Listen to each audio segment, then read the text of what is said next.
Hey everyone, welcome back to Learn Logic, where we break complex topics into easy to understand explanations. Today, we are diving into the fascinating world of voting systems. How do different voting methods work, and what impacts do they have on election outcomes? Let's find out. Voting systems are methods used to determine the outcome of an election. Voting systems can vary widely, and each system has its own mathematical foundation and implications.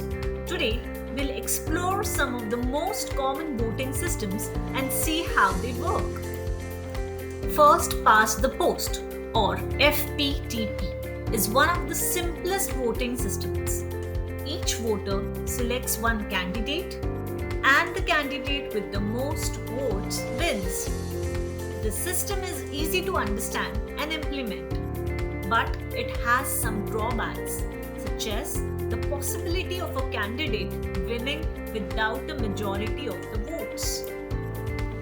Next is proportional representation. Proportional representation aims to allocate seats based on the proportion of votes each party receives. This system is used in many parliamentary democracies and tends to produce more representative outcomes, though it can also lead to coalition governments. The next is called ranked choice voting, or RCV, which allows voters to rank candidates in order of preference. If no candidate receives a majority of the first choice votes, the candidate with the fewest votes is eliminated and their votes are redistributed to the voters' next choices. This process continues until a candidate has a majority. And the last one is the border count method. This method assigns points based on voters' rankings. For example, in a 3-candidate election, a first place vote might earn 3 points, a second place vote 2 points, and a third place vote 1 point.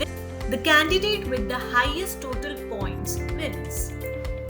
Different voting systems can lead to different election outcomes, even with the same set of votes. This is why the choice of voting system is crucial. It can affect voter behavior, campaign strategies, and ultimately the representation of the electorate's will. So, understanding the mathematics behind voting system helps us appreciate the complexities of electoral processes and the importance of choosing the right system for fair representation. If you enjoyed this video, give it a thumbs up, leave a comment with your thoughts on voting systems, and subscribe to Learn Logic for more insights. See you next time.